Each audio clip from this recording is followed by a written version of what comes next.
Bueno, vamos con la sección 2 del tema 2.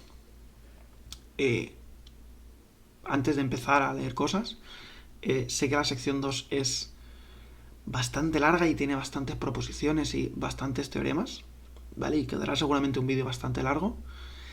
Eh, Solo decir que la idea de esta sección es dar toda la teoría que necesitamos sobre acciones de grupos para que a partir de esta sección, las secciones siguientes, sean sencillamente dar acciones concretas, ¿vale? Y aplicar con esas acciones todos los resultados que veremos en esta sección, ¿vale? Entonces, sé que es una sección larga, va a ser una sección pesada, simplemente decir que a partir de aquí el tema 2 ya es sencillamente dar ejemplos de acciones.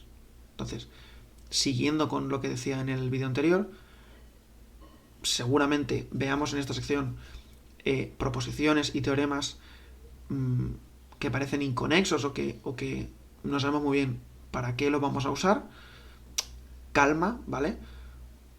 Ya veremos para acciones concretas cómo vamos a usar estos teoremas y en el tema 3 veremos cómo todo esto nos aprovecha, ¿vale? Entonces, ahora sí, definición.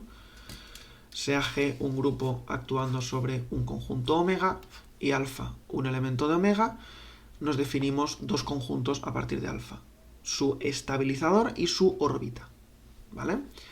El estabilizador lo denotaremos estab de alfa, aunque también se le denota muchas veces S sub alfa o G sub alfa, ¿vale? Es el conjunto de todos los elementos G de G que estabilizan el conjunto alfa, el elemento alfa, perdón. Y en particular solamente notar que todo este conjunto es un subconjunto de G, ¿vale?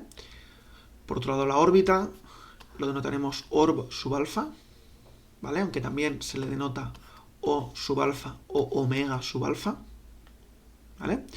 Es el conjunto de los elementos de omega de la forma G actuando sobre alfa, ¿vale? O sea, sobre alfa hacemos que actúen todos los elementos G de G y los consideramos los agrupamos en un conjunto y eso es lo que llamamos la órbita de alfa. Y igual que hemos hecho con el estabilizador, notamos que todo esto es un subconjunto de omega. Entonces, el comentario que hay que hacer aquí es notar que el estabilizador habla de cosas de G, la órbita habla de cosas de omega. Es decir, hablan en principio de cosas distintas. El estabilizador habla de cosas de G, la órbita habla de cosas de omega. Definidos la órbita y el estabilizador, diremos que alfa es un punto fijo de la acción si sencillamente todo elemento G de G estabiliza el elemento alfa, ¿vale? Si para todo G de G actuando sobre alfa es igual a alfa. Con las definiciones de órbita y estabilizador, esta condición es equivalente a que la órbita de alfa sea simplemente el conjunto formado por alfa, es decir, que la órbita de alfa tenga cardinal 1, y equivalente a que el estabilizador de alfa sea todo el grupo G, ¿vale? Que todo elemento de G estabilice alfa, como hemos dicho al principio. Y dicho esto, simplemente denotaremos por omega fix, o a veces también omega sub 0, el conjunto de todos los puntos fijos de la acción, que está aquí definido con las tres definiciones que hemos dicho equivalentes y que dependiendo de cuándo utilicemos los puntos fijos, utilizaremos una u otra definición según nos interese, ¿vale? Estabilizadores y órbitas y puntos fijos. Dicho esto, podemos pasar a esta nota y la primera proposición de la sección, que es que el núcleo de la acción, ¿vale?, que definimos al acabar la sección 1, lo podemos recuperar con los estabilizadores, ¿vale? El núcleo de la acción eran los elementos G de G que estabilizaban todos los puntos alfa de omega. Dicho de otra forma, los elementos G de G que pertenecen a todos los estabilizadores. Y, dicho de otra forma, la intersección de todos los estabilizadores para alfa en omega. ¿vale? Entonces, con los estabilizadores de la acción nos podemos recuperar el núcleo de la acción. Esa es la nota que hacemos aquí. Entonces, ahora sí, primera proposición de la sección son las tres cosas básicas sobre estabilizadores y órbitas que estaremos utilizando en esta sección, ¿vale? Primera de ellas, el estabilizador es un subgrupo de G. Segunda, el conjugado del estabilizador de alfa es el estabilizador de G actuando sobre alfa. Y tercera de ellas, las órbitas forman una partición de omega. ¿Vale? Sobre todo utilizaremos y nos interesan que los estabilizadores son subgrupos y que las órbitas son una partición. Entonces, lo demostramos, ¿vale? No tiene ningún misterio esta demostración.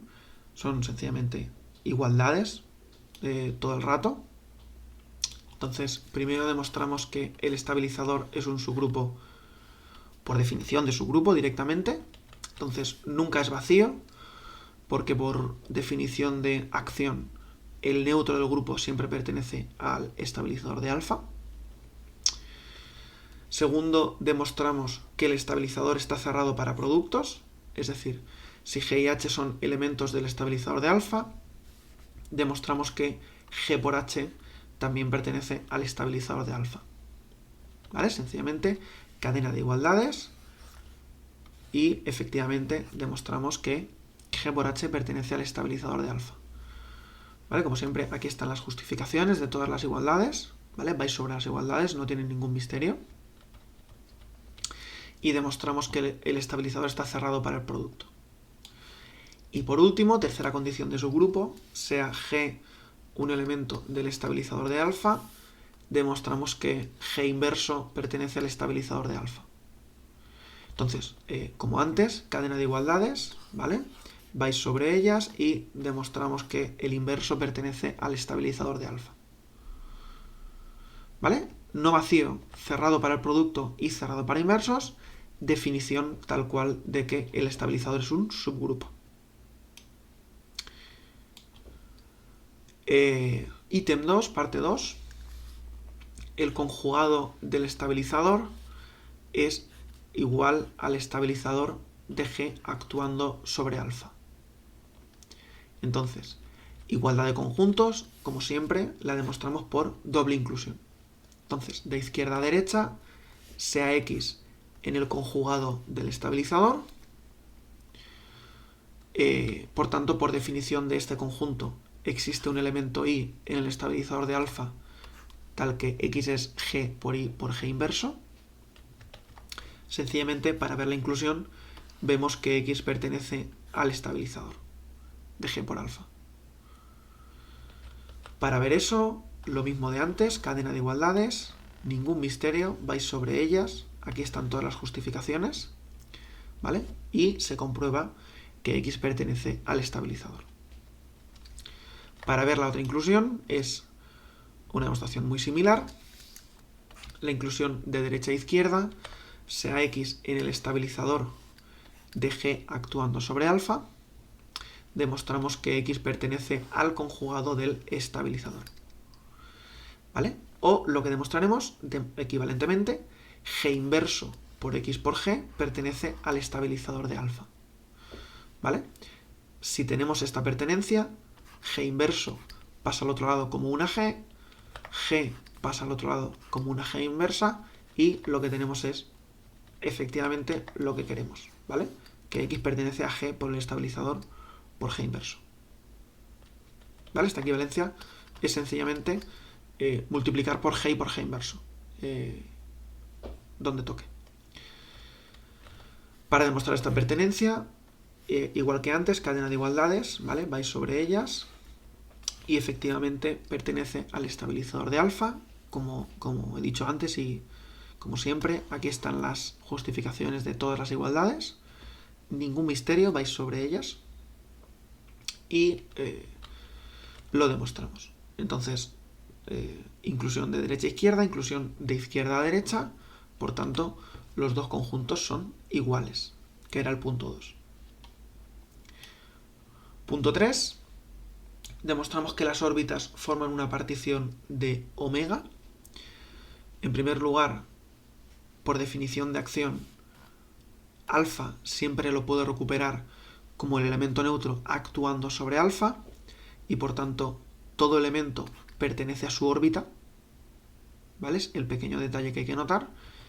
Y entonces, con todo esto, omega lo puedo recuperar como la unión de alfa para alfa en omega.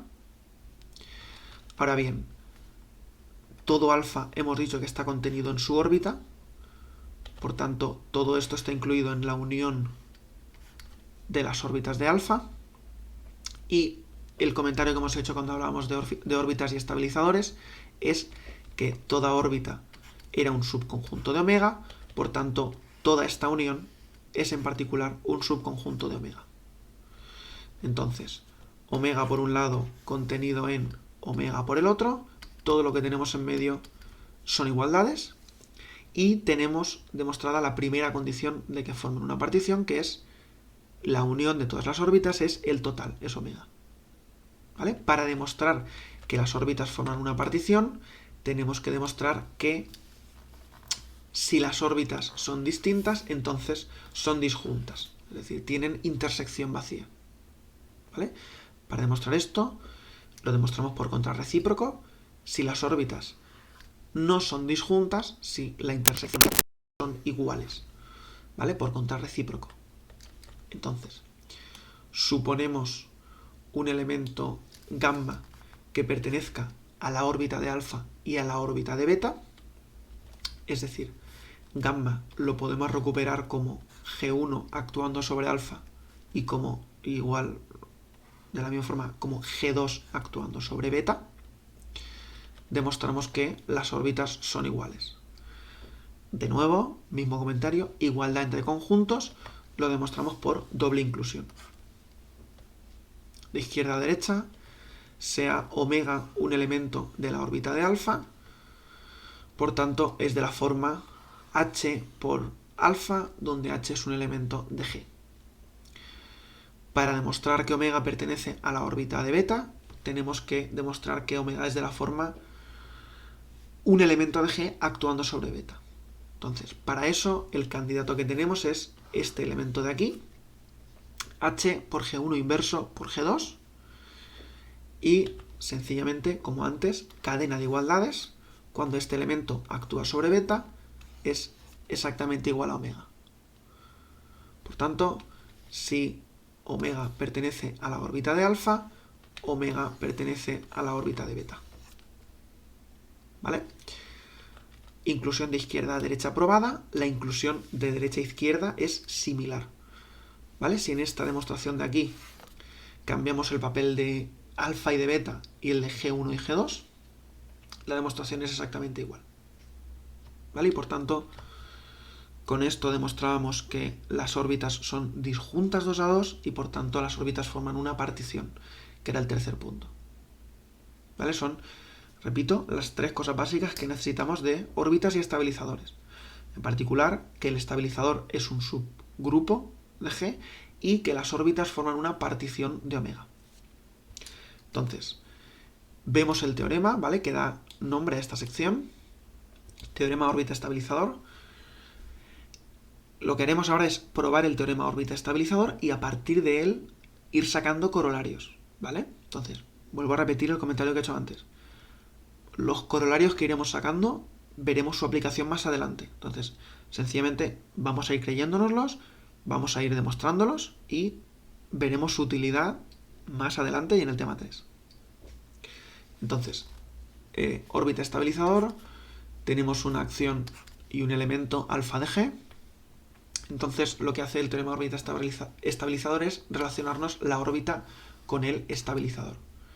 Y lo que dice es, el cardinal de la órbita es igual al índice del estabilizador en G. ¿Por qué es interesante el teorema órbita estabilizador? Porque relaciona dos cosas que, como hemos dicho al principio del vídeo, en principio no tienen nada que ver. En principio, la órbita me habla de elementos de omega, el estabilizador me habla de elementos de G. Bien, lo que da el teorema de órbita estabilizador es cómo estas dos cosas se relacionan. El cardinal de la órbita es exactamente igual al índice del estabilizador en G. ¿Vale? Para demostrarlo, este índice nos puede hacer pensar en el cardinal del grupo cociente de G sobre el estabilizador, ¿vale? Pero el estabilizador no siempre tiene por qué ser un subgrupo normal. Por tanto, en vez del cociente, lo que haremos es considerar la aplicación de las coclases a izquierda, ¿vale?, a la órbita de alfa. Y lo que hace esta aplicación es a una coclase, a la coclase de G, le asocia el elemento G actuando sobre alfa, ¿vale? Que por definición es un elemento de la órbita, ¿vale? Entonces demostramos que esta aplicación es biyectiva y por tanto las dos cosas tendrán el mismo cardinal, que es exactamente lo que queremos arriba. Cardinal de la órbita igual al índice del estabilizador. Esta prueba es muy parecida, os recordará, espero, a la prueba del primer teorema de isomorfía, ¿vale? Lo único que en este caso no demostramos que es homomorfismo, demostramos que es sencillamente biyectiva. Entonces, como he dicho, muy parecida a la prueba del primer teorema de isomorfía. En primer lugar, una cadena de equivalencias.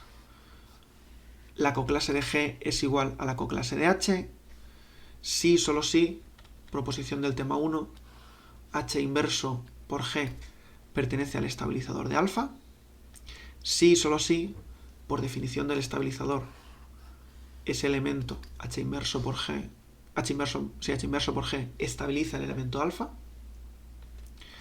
Si, solo si, cuando yo actúo por aquí con H y por aquí con H, si, solo si, G actuando sobre alfa es igual a H actuando sobre alfa. Si, solo si, por definición de F, la imagen de la coclase de G es igual a la imagen de la coclase de H. Entonces, como en el primer teorema de isomorfía, tenemos que demostrar primero que F está bien definida. Sencillamente, las implicaciones hacia la derecha nos demuestran que está bien definida, ¿vale? En este caso, las implicaciones hacia abajo. Si la coclase de G es igual a la coclase de H, implicaciones hacia abajo, la imagen de la coclase de G es igual a la imagen de la coclase de H, ¿vale? Que es que está bien definida sobre el conjunto de las coclases. Las implicaciones a izquierda, ¿vale?, nos demuestran que F es inyectiva. En este caso, las implicaciones hacia arriba. Si F de la coclase de G es igual a F de la coclase de H, implicaciones hacia arriba, la coclase de G es igual a la coclase de H, ¿vale? Definición pura y dura de inyectividad. Si las imágenes son iguales, los elementos son iguales. Por último, para acabar esta demostración, la sobreyectividad es prácticamente evidente. Si beta es un elemento de la órbita de alfa, pues en particular beta es de la forma G actuando sobre alfa para algún G en G. Y sencillamente, al hacer la imagen de la coclase de G, por definición de F es G actuando sobre alfa, que hemos dicho que era beta, ¿vale? La sobreyectividad, ya digo, por la definición de F y la definición de la órbita es prácticamente evidente, ¿vale? Teorema de órbita estabilizador. Cardinal de la órbita es igual al índice del estabilizador. Lo dicho, a partir de aquí, corolarios que vamos a ir sacando. Van a parecer que no tengan conexión o que simplemente estamos estirando el chicle, ¿vale?, de lo que dice el teorema de órbita estabilizador. Repito, ya veremos su utilidad. Corolario, primer corolario, sea G, o sea, una acción de G sobre el conjunto omega. Si omega es un conjunto finito, ¿vale?, la partición que hemos encontrado de las órbitas es finita, o sea, hay una cantidad finita de órbitas. Entonces, supongamos que las órbitas vienen representadas por los elementos alfa 1, alfa 2 hasta alfa n, ¿vale? Es decir, estos son todos los elementos que nos dan las diferentes órbitas que tiene la acción, ¿vale? Ya digo, es una partición, como omega es finito, la partición tiene que ser finita, nos cogemos unos representantes cualesquiera. ¿Vale? Todas estas son las distintas acciones que tiene las distintas órbitas, perdón, que tiene la acción. Entonces lo que nos dice este corolario es el cardinal de omega es sencillamente la suma de los cardinales de las órbitas, que por el teorema órbita estabilizador es la suma de los índices de los estabilizadores. ¿Vale? La prueba es sencillamente las cosas que tenemos, ponerlas en orden. Entonces sabemos que las órbitas forman una partición de omega, por tanto omega es igual a la unión de órbitas, que es igual a la unión disjunta de las diferentes órbitas, que por lo que hemos dicho vienen representadas por los elementos alfa 1, alfa n. ¿Vale? Al ser una unión disjunta, entonces sencillamente cardinal de omega, suma de cardinales, teorema órbita estabilizador, suma de los índices de los estabilizadores. ¿Vale? Ya digo, tener todo lo que teníamos, ponerlo en orden y nos da este corolario. ¿Vale? Utilizando este corolario, sacamos el siguiente, que dice, sea G un grupo actuando sobre omega, como antes omega un conjunto finito, por tanto tiene un número finito de órbitas, y suponemos que las órbitas de cardinal mayor que 1 vienen representadas por los elementos desde T1 desde T más 1 hasta N. Entonces, las órbitas de cardinal mayor que 1, ¿vale? Si nos acordamos al principio de la sección, hemos dicho que alfa era un punto fijo si la órbita de alfa era igual al conjunto formado por alfa. Es decir, alfa era un punto fijo si la órbita de alfa tenía cardinal exactamente 1. Entonces, que los elementos de T más 1 hasta n nos representen las órbitas de cardinal mayor que 1, quiere decir que nos están representando las órbitas, ¿vale?, que no son órbitas de puntos fijos, ¿vale?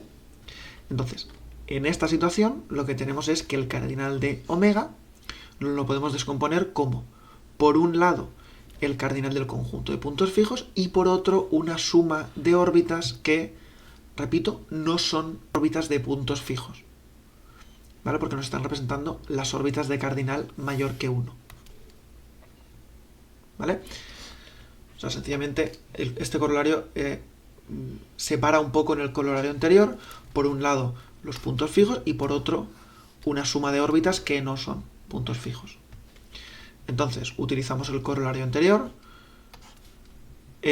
Cardinal de omega es la suma de los cardinales de las órbitas desde alfa 1 hasta alfa n, exactamente igual que en el corolario anterior. Entonces, lo que hacemos para probar este es sencillamente ordenar esos elementos. Entonces, los elementos alfa 1 hasta alfa n, lo que hacemos es ordenarlos de forma que de todos estos, ¿vale?, aparezcan al principio los elementos desde alfa 1 hasta alfa n que son puntos fijos, ¿vale? Los ordenamos para que, poniendo en primer lugar los que son puntos fijos, ¿vale? De los n, los que son puntos fijos. Es decir, los elementos alfa i, tal que la órbita de alfa i es igual al conjunto formado solo por alfa i. Entonces, digamos de estos elementos. Este T es al que hace referencia el enunciado del teorema, ¿vale? Entonces, el detalle a notar entonces es que estos T elementos, ¿vale?, que eran los elementos desde alfa 1 hasta alfa n que eran puntos fijos, son exactamente todos los puntos fijos de la acción, ¿vale? Es la nota que hacemos aquí. Entonces, la inclusión de derecha e izquierda es evidente. Hemos dicho que todos estos alfa i's eran en particular puntos fijos y tenemos la inclusión de derecha a izquierda. La interesante es la inclusión de izquierda a derecha, ¿vale? Entonces, sea gamma un punto fijo cualquiera de la acción, lo que hay que notar es como las órbitas formaban una partición, ¿vale?, gamma pertenece a una y solo a una de las órbitas. Gamma pertenece a una y a una única órbita. Ese es el detalle que hay que notar. Entonces, notando además que gamma era un punto fijo, gamma pertenece a su órbita y, además, repetimos, solo puede pertenecer a su órbita. ¿Vale? Entonces, si gamma pertenece a su órbita y solo a su órbita, en estos n elementos que estábamos considerando, que representaban las órbitas, uno de los elementos que yo he tenido que considerar es gamma. Es decir, uno de estos elementos es gamma. Y necesariamente, cuando yo los he ordenado, ese gamma lo he incluido entre los t primeros. ¿Vale? Entonces, por tanto, es cuando acabamos prácticamente la demostración, es gamma pertenece a este conjunto desde alfa 1 hasta alfa t. Es decir, gamma es uno de estos t primeros elementos que hemos considerado. ¿Vale? Y así tenemos esta igualdad de aquí. Entonces, con esta igualdad, bajo un pelín, lo que teníamos era, el cardinal de omega era la suma de órbitas, desde 1 hasta n. Esta suma la divido en 2, la suma desde 1 hasta t, y por otro lado la suma de t más 1 en adelante. Entonces, la suma desde 1 hasta t, hemos dicho que era una suma de puntos fijos, por tanto tienen órbita, cardinal de la órbita igual a 1, y aquí lo que tenemos es una suma de 1 más 1 más 1 t veces. Es decir, una suma de t1 que nos da t, y mirando esta igualdad que acabamos de probar, t es exactamente el cardinal del conjunto de puntos fijos. Entonces, con esta igualdad de aquí, sencillamente, gamma era igual a esta suma partida en 2. Esta primera parte de la suma acabamos de ver que es el cardinal de puntos fijos, y esta segunda parte de la suma simplemente la dejamos igual. Entonces, así tenemos la descomposición que nos decía el corolario, que es cardinal de omega, es el cardinal de puntos fijos, más una suma de órbitas que, repito, no son puntos fijos. Entonces, para acabar con esta sección, definición y un último teorema. Definición que nos será interesante y muy útil, sobre todo en el tema 3. Diremos que un grupo es un P grupo para P un número primo si el orden de G es potencia de P. ¿Vale? Si el orden de G es P elevado a n para n un natural. Entonces diremos que G es, por ejemplo, un 2 grupo si tiene orden 4 o si tiene orden 32, por ejemplo. O diremos que un grupo de orden 25 es un 5 grupo.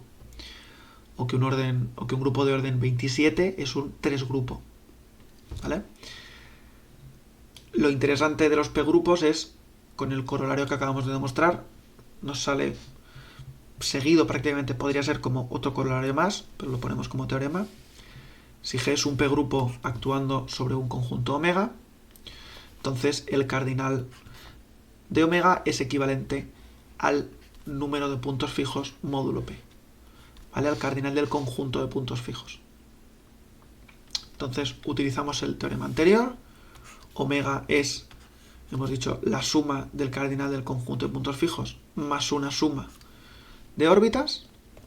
Por el teorema órbita estabilizador, cada una de estas órbitas es igual al índice del estabilizador, y encontramos esta descomposición de aquí. Cardinal del conjunto de puntos fijos más una suma de índices de estabilizadores. Entonces ahora nos ponemos a trabajar con los estabilizadores. Como sabemos, la primera cosa que hemos demostrado en esta sección es que los estabilizadores forman un subgrupo de G. Por tanto, por el teorema de Lagrange, el índice de los estabilizadores divide al orden de G, que en este caso es una potencia de P. En particular, si el índice de los estabilizadores divide a una potencia de P, en particular el índice de los estabilizadores es una potencia de P, es P elevado a K para K menor o igual que N. ¿Vale? Si el índice de los estabilizadores es potencia de P, en particular es equivalente a 0 módulo P, ¿vale? Por ejemplo, 3 al cuadrado trivialmente divide a 3, ¿vale? Y tiene rastro 0. 5 al cuadrado divide a 3. 5 elevado a k siempre divide a 3. Ay, perdón, 5 elevado a k siempre divide a 5. ¿Vale?